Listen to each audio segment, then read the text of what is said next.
You're listening to the Options Insider Radio Network.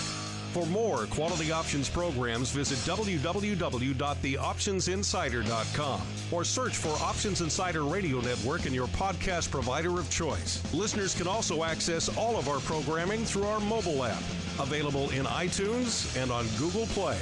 Don't forget to follow along with your favorite programs and submit your own questions for the hosts at twitter.com/options, facebook.com/theoptionsinsider, or via questions at theoptionsinsider.com.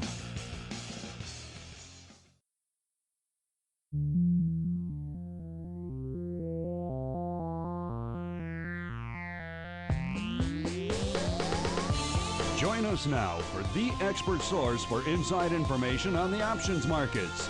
It's time for Options Insider Radio with your host, Mark Longo.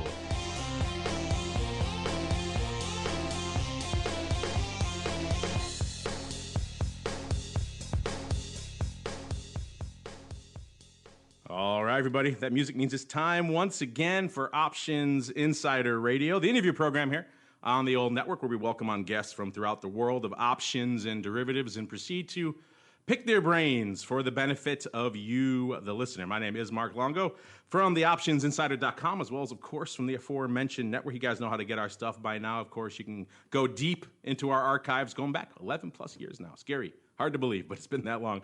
You can find the deep archive, of course, on the website or indeed on our mobile app. You want to just subscribe, have it delivered to your device of choice, iTunes, Google Podcasts, Pocket Cast, whatever your platform of choice is. We don't judge here as long as you're listening. Or, of course, if you want to listen live, usually every Mixlr, MIXLR, will get you covered there. And today we have a new guest. He's a newcomer to the network. He is Derek Urben, the CFO and Director of Business Development over there at Coinigy. Derek, welcome to the program. Pleasure to be here. All right, Derek, let's start as we are wont to do with all of our first-timers here on the network. Why don't you go ahead and give us a little bit of an overview of your background in the financial markets and how you found your way to Coinigy. Well, background's gonna be a little underwhelming considering the fact I'm only 21, so there is a little young disadvantage there. But crypto, I've been in crypto for about 5-6 years now. Since it's like 21 in the crypto world is like, what, 75? Yeah, that's about retirement crypto age. years? About retirement age. In general, kind of financial services, worked in corp dev, M&A, internal investment banking, did my own trading and everything on my own as the usual high school and college kid might. Crypto, which is the broad, longer kind of career, if you say, or if you will. I joined a project back in 2013, it would have been, that was decentralizing cloud storage, called Storage, which is still around today. They're kind of a more core crypto project. They have their own coin. You can go trade their coin if you want to. And then with Coinigy, found the company with William and Rob up in Milwaukee. They had been trading early on since 2012, 2013, doing cross-venue and different intra-venue asset arbitrage. And they built up kind of a business around that for friends and family, and then kind of the true old entrepreneurship story in terms of bringing that to market because they actually realized it could be a business model. Joined them in October of 2014, and we've been here ever since. Went from a team of 4 of us now to a team of about 35 globally. So that's kind of been the story. And to give a little brief overview of the company itself, kind of diving into that, at its core, Coinigy is kind of a connectivity company. So we connect to 41 exchanges. When I say exchange, I mean kind of a crypto trading venue. Exchange might be a debated word for it.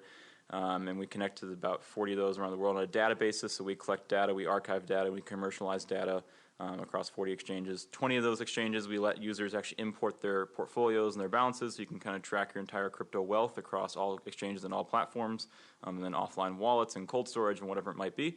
And then about 13 or 14 of those we allow for users to actually trade on that exchange from our platform. So it's kind of a broker-dealer model, if you will. Granted, we don't take custodianship or deposit of any funds. And we let users connect a private API and connect to the exchange and trade any asset they want, all from one platform on about 13 or 14 exchanges globally. So is it effectively easy to summarize it as kind of like you're effectively a crypto aggregator / front end. If you want to trade crypto, you don't want to deal with one platform like a Coinbase or a Kraken. You come to you guys and you get them all. Is that a fair synopsis? That's a fair one. Now, what are these firms like the Coinbases and others who like to they like to manage the user experience and kind of control it? What do they think about guys like you who are connecting customers to them, which I'm sure they like, but also to other rival venues? Have you had any contact from them? Any heard from them? Yeah, so it's pretty interesting, the dynamic within the space. I mean, crypto at its core, I think there's kind of this core philosophy that's supposed to be open and decentralized, and everybody can join, and it's permissionless. And I like to think, again, this might be changing over the next few months or next few years, but a lot of the companies that operate within it, whether they be a platform or at the core protocol level, they like to be open as well. So all the exchanges out there are aware, and they kind of have open APIs that may change in the future as well. But they provide data into the world because they want to follow kind of the true tenets and philosophy of crypto. And then again, like the note you kind of hinted out there in terms of we provide trade flow in a sort of a way in terms of we kind of are a lead generation service for these guys. If they don't have a customer in China that doesn't know about an exchange in the EU and they can trade on it, might be a bad example because China has some regulation around it, but we kind of act as a lead generation there. So we're not only just a data aggregator in terms of just taking their data and going commercialize that somewhere else, like a charting service may or just a data redistribution company might. We actually let them do trade flow. And so we trade billions and billions of years on different exchanges. So we're kind of a partner in that way with them. It's funny how that open and freely available mentality starts to change once money becomes involved and once firms start actually making revenue. Say, wait a minute, we want to lock down this API, we want to lock down this, and we want to control the customer experience. So you're right. For now, you're right. It is very still free and open, but I wonder if that will continue to be the case. Interesting enough, we've had a lot of crypto guests in here. I have to think you're the first one from the crypto mecca of Wisconsin. What is it? What made you guys want to start the firm up in Milwaukee? I don't know. I mean, it was mostly just that's where the two co-founders are. And it's kind of the old adage of being a pretty big fish in a relatively, if non-existent pond in the crypto space. So it is pretty funny. We've gotten local news hits, and we're pretty well known, I like to think, around Milwaukee and Wisconsin, more broadly speaking. With that said, I mean, that definitely adds some difficulty on kind of the human capital side of things in terms of getting development folks up there. But so far, so good. I definitely think there's a pretty general consensus around that we'll need to come down to Chicago at one point in whatever shape, way, or form that looks like. But it is interesting. There are a few hidden gems around Wisconsin in terms that operate within crypto, but it's a much smaller operation than here in Chicago or on the coast. I like that notion of the big fish in a small pond. You're right, maybe a non-existent pond. You guys are probably it, as far as I know, from the crypto space out there. But everything starts small. We had guys in here the other day who started their firm effectively selling $400 worth of Bitcoin to people, young kids who wanted to then turn around and buy hair extensions from China to resell in the U.S. So things start small in the crypto space, and they kind of grow from there. But let's walk our listeners through if they're a prototypical user of one of the big platforms, a Coinbase or a Kraken, and they have the coin they want. Let's say they're Ripple guys, so they use Kraken, and they're happy with that platform. Why should they jump ship to a Coinigy? What do you guys bring into the table if they don't want to trade a product that they can't already trade? Yeah, so there's a couple different avenues and kind of vectors that people approach Coinigy at. First and foremost, the kind of the usual user has maybe 3, 4, 5 exchange accounts. They don't want to have 4, 5, 6 Chrome tabs open at one time and managing all the different UIs and experiences and all the different trading engines and all the different charting and all the different order management systems. So we basically unify and standardize that all under one platform and one UI. So that's one kind of use case. Secondly is just some of the exchanges, their UIs and their user experiences are just poor in general. And so even if you just have one exchange account and you just don't like how that exchange operates, their website, you can come to Coinigy and connect it, and you can have a more refreshing, if you will, UI and experience there. Additionally, I mean, a lot of charting services, we use TradingView's charting. We have all of our own data into it. So one of the best charting libraries out there, in my opinion, that we pump our own data into, and we have kind of proprietary data that we put in there as well. That's one big use case in terms of people just have Coinigy open for months, if not years at a time, and they'll just open every day and look at the charting. Beyond that, it's kind of a crypto portfolio aggregator, so you can put all of your balances in, even if you don't want to trade, and your wallets and your offline storage. You can track all of that through Coinigy, and we'll do daily reporting and asset allocation, exchange distribution. That's another use case, but it's usually the gentleman, usually the gal around the world that has maybe 4 or 5 exchange accounts. They want to track it all into one platform, and they also want to trade across those exchanges. It's interesting about the charting because I'm not a technician myself. I talk to a bunch of guys who are deep in technical analysis, and when you ask them about crypto and technical analysis, you might assume at first that it wouldn't work very well because the venues these things are trade on are very disparate and fragmented, and a lot of the typical maybe indicators or things that you might rely on a more liquid listed product probably wouldn't apply to a crypto type thing. But everyone I've talked to so far who's deep in the technical say they actually work a lot better on the crypto, and I've asked them why they think that is, and the kind of the answer I get a lot is actually because of that kind of decentralized. It hasn't really had the quote-unquote pollution factor of big institutional clients coming in, other things gumming up the paper flow. There's real economic intent behind a lot of those trades, except maybe the Bitcoin stuff. We'll get to that a little bit later. So is that kind of what you're seeing a lot, too? A lot of people are coming into your platform maybe just to use the charting, because probably, A, it isn't available in a lot of places, and B, people seem to be interested in the applications of charting and technicals when it comes to crypto. Yeah, I mean, there was an event last week that I attended, and I think one of the gentlemen on the panel with me, and I agree with him, probably upwards of 85% of daily trading, just day trading and kind of high-frequency trading and algo trading is based off of technicals. And at that point, it's kind of a self-fulfilling prophecy. If you're going to do a 200 to 20-day moving average cross, everybody else in the world is going to see that as well, and they're just going to do the same thing that you're doing. And I think that's not quite the case in traditional equities or more liquid markets because there's other factors and traditional fundamental valuation metrics that are kind of developed that people look at there. But within crypto, those models and that research is still kind of in its birth. So a lot of people just say technicals is what everybody else is doing, so I might as well do it myself. And so it's kind of a self-fulfilling prophecy in that sense. That's going to change over time as kind of a lot of these financial models develop and mature and the market itself matures. And like I said, a lot of the institutional players come in and they might have a different idea other than just some technical analysis tool or strategy you might run. But it's upwards of 80, if not 90% right now of trading, in my sense, in my opinion, is TA-based. And if you want to use the platform just for charting, is there a cost for that? Is you can't pay to have access to the platform? Or is it like maybe a separate functionality you can split off if you don't want to maybe trade, you just want to look at the charting? Is that an application as well? So the current business model is $22 a month, and you have access to everything in the platform. So that you can trade if you want. You don't have to trade if you don't want. And charting comes with everything. And we actually list every single market, so you don't have to do kind of an a la carte pricing if you want to go look at this venue. We display all 41 exchanges and probably 1,200 assets at this point. So $22 a month, that includes all your commissions for trading and everything like that? So that's pretty much a one price, all-you-can-eat type price? Yep. Wow, so the commissions, they still get taken off of the 2 or the 20 or 25 basis point fees on the exchange side. You'll still pay that in your exchange account, but Coinigy itself is not a commission company. We're just purely a revenue SaaS company. Okay. So there's just there's additional The basis backside, points on yep. the backside. That makes. I was going to ask you how with $22 a head per month. That I don't know if that's going to cover cover the cost. I'm glad to see there's some addition. You guys working on the back end maybe to like aggregate the data or anything along those lines to have alternative revenue streams. Yep, there's a lot of ideas around the data and data origination. One of my pet projects right now is kind of having those discussions. And then additionally, kind of an aggregated universal book across all exchanges and universal aggregated historical files across all assets. It's like a global BTC USD trade file against all of time across all exchanges. Additionally, looking at it in terms of how can we get rid of that friction in terms of when I sign up for Coinigy, I have to have an exchange account before I do any of that. And how can we solve that issue through a custodianship kind of idea and working in that area? Because right now I think that's the biggest point of friction for users is they say, okay, Coinigy is a great idea. I can trade in multiple exchanges. I can have all this great charting. I have this great user experience, but I still need to go to those exchanges, sign up, get verified, fund it, which is a pain in the butt and usually a 3 to 4 week process. Okay, so they can't just come to you guys. They have to go to Kraken or Coinbase first and set up there and then come to you guys and execute through. Okay. In its current state, yep.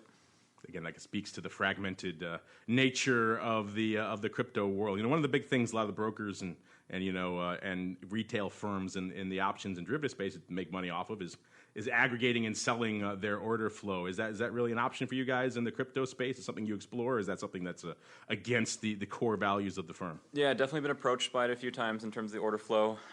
Just not interested at this point. And additionally, that is because of the custodianship restraints. There's not much kind of applicability to us because we couldn't really sell it in that way. But it's definitely growing and definitely a lot more demands in the last year, I would say. But we'll see where that goes. And I think the exchanges are going to have more application there because they already have the assets on hand and the deposits on hand, so they can have a little bit more applicability there. So the market makers can come in and the institutional guys can approach them directly.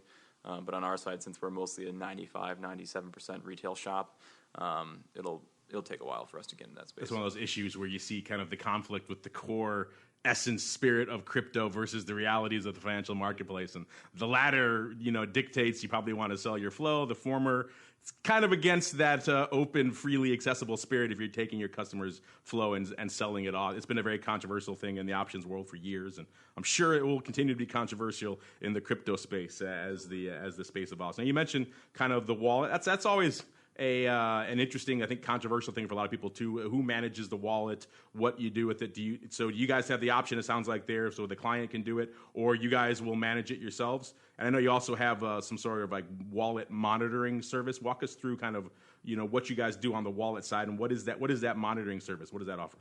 So the structures, there's two different ways. There's an exchange wallet, and then there's kind of your offline wallet, so your Mycelium or your Ledger or your Trezor or whatever you might have. We consider it kind of your cash account, if you will. So the exchange side of things is all of the assets, whether they be an offline wallet or whatever it might be, or an exchange wallet, they're all not touching Coinigy, so we don't take any risk on that side. That's by design. I don't want to go through the FinCEN regulation and the MSB regulation to have any type of intimate relationship with any of those funds because it's dangerous for us. So all the exchanges, wallets stay on the exchange. We just plug and kind of have a remote control over them. So all we have is just read and write rights on it, basically, so we can look at it and we can also trade on that account. We don't have any ownership of it. We can't transfer funds out of that exchange at all. And so we basically let you just view it through remote control platform, which is Coinigy. On the wallet side of things, you can basically import, I think it's about 250 or 300 blockchains. We have their block explorers imported into Coinigy, and you can basically import your balances across all your wallets, whether they be off an exchange or not. So I can have my Ledger Nano that I have in my home, and I can import that balance into Coinigy to monitor it, even though it's not an exchange. I can just monitor it and see that's kind of my entire crypto portfolio, even if it's on an exchange. And that you said that monitoring service you guys offer, you're kind of looking for balance changes. What happens? What do you guys do if you see a balance suddenly goes to zero? Is that something you could step in and halt, or is that something you have to contact the client? What do you guys do if you see something like that? So yeah, that's purely just all client-based, and we're just kind of in that sense, we're just kind of a pool or a tools kind of platform in terms of we're not gonna trade your account if you don't want us to. We can't even trade your account. We're not in that business at all. It's purely just selling the pickaxes and shovels to these guys to monitor it and to go out there and make sure that their portfolio is where it needs to be. You'll send them a notice saying, hey, maybe you want to check your account. You went to zero. Did you intend to do that? Something along those lines? And funny enough, that's actually one of the big applications of Coinigy is that we have an alerting service across all the exchanges and across all your wallets. You can set price alerts and trade alerts and everything. People actually sign up for Coinigy. I actually missed this when you asked the question in terms of they just want alerts. And so we can do global SMS texting and email updates and push notifications across all your exchange accounts and price alerts and everything. And that's actually one big application for us is people just use Coinigy as an alerting service. That makes sense. I mean, the security has become a huge top of mind issue. A lot of people we've had in here, talking about the different issues. I kind of joke that, crypto is kind of the new bearer bond of the 21st century. If you go watch an old heist movie from the 80s or 90s, it was always, some guy on a train with a briefcase full of bearer bonds, millions of dollars, and some guy had to come steal it. Now these days, it would be a guy on a train with a jump drive with like 8 billion worth of crypto sitting there that you could just come take. So you're right, there is that kind of physical and digital security aspect. So I'd imagine some sort of alerting service. You're right, people might pay just for that, just to have, hey, I mean, I guess at the end of the day, the money's still gone, but at least you know that you've been hacked, and so that could be a useful thing. A lot of the questions we get, about the crypto space, I get a lot along certain themes. So I'm glad you're here because I'm going to pass them along to you now. The first one we get a lot, obviously, the name kind of implies it. People hit us up all the time saying, when are we going to see crypto options and more derivatives in the space? Usually the question is Bitcoin, but it could be pick your crypto of choice. And I've talked to SIBO about this. I've talked to the CME about this. I'm curious, what do you guys think is kind of, vendors in the space? Think that's something we'll be seeing? People used to think Q1 of this year. That's obviously not happening now. You think we'll see it this year? Is this a development maybe Bitcoin options we'll see in the near future? Yeah, so the most liquid option market out there right now for Bitcoin is BitMEX's. They have ups and downs. I think it's a weekly expiration perpetual. And so they are the most liquid option market that I'm aware of. There's LedgerX coming out, and they have some kind of OTC option markets. They're not kind of exchange traded at all. They're mostly just peer-to-peer. With that, it's difficult in terms of right now there is not a true, outside of maybe the CME's reference rate and a couple others, that each exchange venue is going to have to run the options internally to base it off their own markets, their own spot markets. With that adds some difficulty in terms of a lot of these exchanges don't have the daily volume required to get options really up and running in any kind of mature or really applicable manner. With that said, in terms of predictions, there's a lot of people working under the hood and even at the core protocol level to do like options on the actual chain itself, not off chain like a lot of the exchanges operate. So that whether it be like a decentralized exchange working on options and futures like that, but BitMEX is going pretty well as far as I'm aware, and I think the LedgerX guys are picking up. In terms of the traditional exchanges moving in and doing that, I mean the delay of crypto spot exchanges moving into crypto futures markets was probably a year in terms of the first future market that came out from a crypto exchange. The CME, the lag was about a year there, so maybe later this fall, or later this winter is maybe when the CME SIBO will jump on board. Are you seeing a lot of interest or demand from your users, and are you getting hit up a lot saying, hey, are there options out there? Is that something you're seeing a lot of? Yeah, and then one thing in terms of kind of Coinigy's kind of longer term strategy on the data side, and secondly as the platform side, since that's where we consume the data through, is right now we have a lot of the, if not all, the applicable spot exchanges out there. We have them under our hood, and we pump all that data through our own API and kind of a universal API you can write to. One of the things we want to look at is, okay, what other kind of data types are coming out of the space? We have the decentralized exchanges that are just getting kind of up and running. Looking at that space in terms of that's an entirely different crypto marketplace, but we want to get that data into our system. In terms of getting the traditional futures markets data into there, we could do that as well. Getting the crypto futures markets in here as well. And then there's the options data that can come in. There's the on-chain data in terms of like OTC markets going. So all the folks in this city that do OTC markets and getting their book into the API and getting all those different feeds into one universal feed. I mean, a lot of people, the cliche thing is to say that you're going to become kind of the Bloomberg of crypto. I don't think in my mind anybody, including us, is even close to doing that yet. But in terms of on the data side, if we can get all that data under one API that anybody in the world can write to, instead of going out to all the exchanges and all the different venues and doing it themselves, which we've been doing for the last 4 years, if we can get all that data and all the different types of data under one API feed, I think that's a pretty compelling story.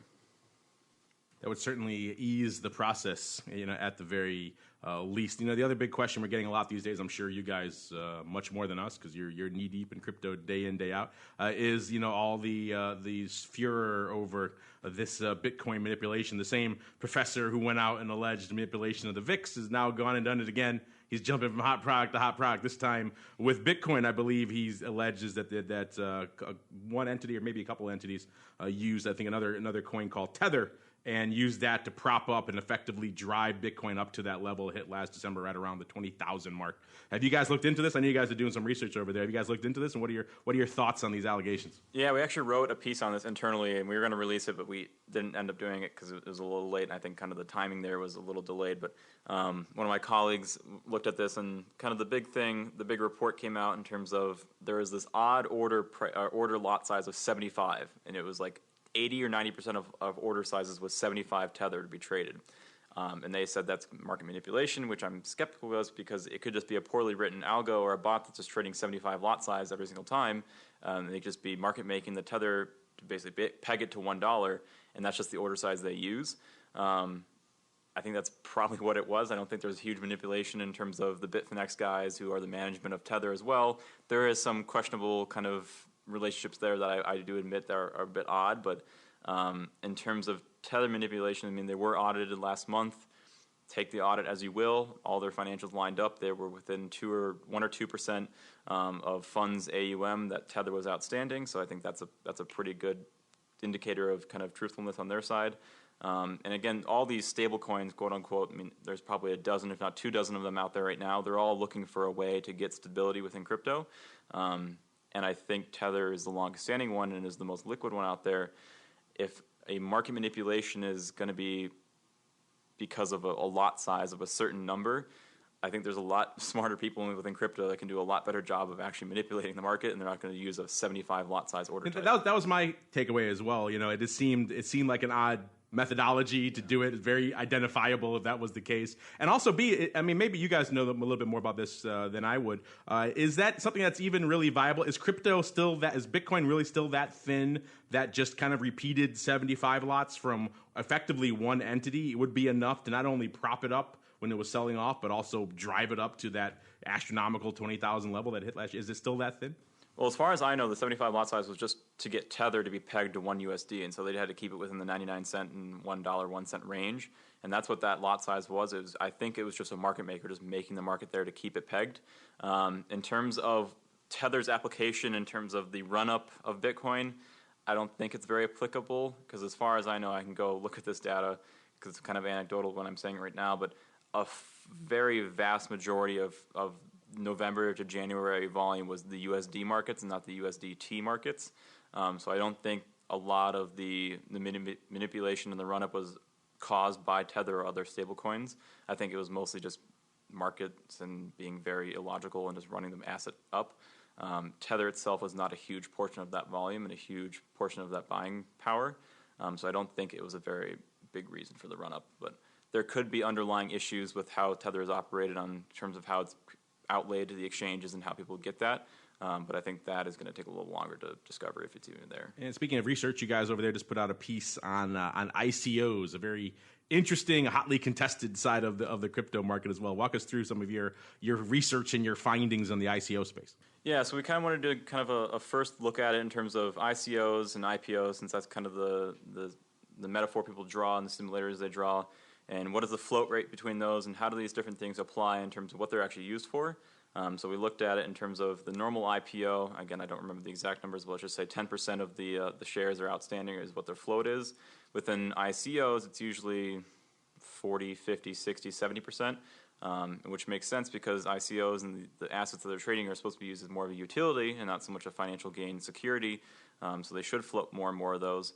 Arguably, you could say that a company should float more of their shares if they're a public company, and they should not keep 90% of it within the company, but there's reasons for that. We also want to look at the astronomical pricing that a lot of these companies are getting on the ICO side, how that kind of compares to the biggest IPOs ever, and even in the kind of the 01, 02 era, and the kind of craziness that was. And then kind of the piece that I wrote in there is treasury operations within public companies right now are kind of a crazy thing in terms of stock buybacks and dividend declaration and how much stock out there is being bought by the companies themselves and how much that is being held up. There was actually a piece out of Bloomberg just 2 days ago, I think. It was pretty timely in terms of much of this market run since 2016 late to current was because of the stock repurchase programs. And what if those weren't there? Where would we be standing today in the stock market? And looking at it in terms of the ICOs, when this kind of goes more mainstream, assuming that it does, knock on wood, how will treasury operations within crypto projects in terms of these crypto projects that issued their own token, which is just a future revenue or a future revenue product in terms of they can go buy the product for a discounted rate if they participated in the ICO, how does treasury operations and coin repurchase programs, if that's what they're called in the future, how do those operate, and what's the difference in terms of a company goes out and buys shares because their first rule is to have shareholders in their best interests and return capital to shareholders if they have nothing else to do with the capital. Within ICOs and crypto projects, what is the thing they should do? What are they responsible for? Is their first responsibility token holders? Is it their product? Is it employees? Is it the protocol? What is it? Nobody really knows yet because there's no statement out there and there's really no precedent being set. But are they going to go out when they think their token is undervalued? Again, there's no way to tell that right now, but in the future there may be. In their opinion, are they going to go out and buy back those tokens? Which is unlike in traditional equity markets in terms of they're just buying back shares because they think they're undervalued and they want to have the best interest, which is the proxy of financial gain for their shareholders. Within token markets and within crypto markets, financial gain, if it's a utility token that's used as an actual microcurrency for a project, if you will, like a Filecoin is used to buy data storage or an Augur coin is to use within prediction markets, they're not just going to be used for financial gain. They actually have utility to them. And so should a company put token holders' financial interests first before their actual product and the actual applicability of the utility? So that was just kind of our idea of what is going to happen within companies, within crypto projects, assuming they actually stick around after they issue their token and they don't just open source their code like a lot of these are doing. What is that going to look like in the future? The ICO space is still very much kind of the Wild West. As much as crypto is, ICOs have kind of taken that to the next level. Is that something do you guys encourage or recommend that your users over there at Coinigy that they actually participate in ICOs, or is it something you think it's still maybe a little bit far afield for your typical retail crypto trader? So like the general corporate kind of policy and kind of public policy is that we are not investment advisors. We give nothing on that. People will send us ideas via email all the time. We'll just not answer. People ask us, what exchange should I go trade on? We remain completely agnostic to that because we just want to be kind of a level field or level playing field player within crypto exchanges, and we won't recommend one or the other. that also has to do with assets. We're not going to tell you to go trade a certain asset. And so that's very agnostic within Coinigy itself. Personally, and personal disclosure, this is only my opinion. I would tell you that 85-90% of ICOs in current day, there was an article yesterday that like 400 of them have actually gone to zero, but many more of them are mostly just repetitive of other markets, not needed. Some of them are unfortunately just scams. Others are just capital runs. There's a lot of skepticism out there on my side that a lot of these aren't even needed. You can go raise venture capital if you have an idea for a product that's going to be a centralized product like Coinigy. It makes no sense for Coinigy to ever do an ICO. We have no application for a token within our company or within our product suite. If you're a decentralized kind of product like a Filecoin, like a Storage, which is the company I used to work for, like a Gnosis or an Augur, there's a bunch of others out there that are kind of decentralized marketplaces, then it makes sense to actually go fund that development with a token like you might have done with like TCP/IP in the early 80s and 90s when they were developing those internet protocols, instead of that being developed by academia and government, because there was no financial gain for like an internet protocol, because everybody can use the internet and they build platforms on top of it. The same goes for like crypto protocols in terms of nobody has any financial interest with like creating a core protocol because it's going to be used by everywhere else in the world. It's going to be free to use. So they can actually fund that development by like selling a token that's going to be used as like a payment usage and kind of a payment rail within it. And those companies make sense for that.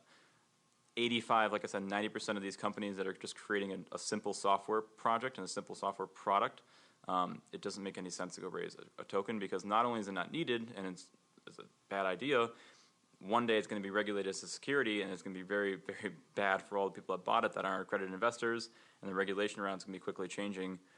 So I think it's pretty scary, and I'm pretty skeptical of the entire ICO market. Yeah, it's fair to be skeptical of it. I think it was a piece, I think it was out of Fortune, I pulled it up here a couple months ago, where they looked at, I think, 900 ICOs that went up last year in 2017, and about 60% of them, they said they termed failures, and an alarming number of those they termed to be outright scams. So yeah, it's a pretty terrifying marketplace, you're right, particularly for the average retail person who's probably maybe anecdotally familiar with Bitcoin and kind of dipping their toes into the crypto waters, to suddenly be leaping into all things ICOs is probably a terrifying prospect. Well, Derek, we kind of touched on a lot of interesting things, talked on charting, talked on kind of the decentralized nature of crypto and how you guys are trying to facilitate that, talked about your interesting pricing model. I think that's worth checking out in and of itself, a lot of the research you guys have going on. That said, if there's something we forgot to hit on, or maybe you want to leave our listeners with a little bit of a hint, a little bit of a tease of what's coming down the pike from Coinigy, now is the time. The floor is yours. Yeah, so a little shameless plug I can start. Mobile application for the retail side. Like I said, we're a retail shop. We have one of, if not the best, in my opinion, mobile apps out there in the world for charting TA on the go, order management on the go, portfolio analysis on the go. Everything is synced over from your web platform, so you don't have to do anything on the web or on the mobile platform. That's live now. You can go download it. It's also one of the only apps out there that actually allows for trading on the go. Additionally, we'll be launching kind of a version 2 of the platform on a UI perspective in the next couple of weeks. So definitely keep everybody's eyes peeled on that. And I definitely think just pay attention to our research. I think that's something that I'm really excited about, is getting that out in the world, because I think for the last 2 years I've been banging on the table in terms of more deep dive, quantitative, qualitative, unbiased research has to come to the market. So hopefully we can kind of fulfill that wish. And people want to learn more, or they want to try out the app for themselves, where should they go? What should they do? Coinigy.com, Coinigy.com. We're at Coinigy on Twitter. And then if you want to get in touch, Twitter is a good place to start, or also just support at Coinigy.com. We can email you back within 3 hours, I think our first response time is right now. So pretty good for the crypto world. That's definitely not bad, considering most of it is so hands-off. Yeah, you're lucky if you're here at all. So 3 hours, not bad. Well, Derek, I'm glad we can get you on the program. I'll look forward to seeing how some of these new iterations at Coinigy unfold in the marketplace in the coming months. Thanks for having me. Thank you.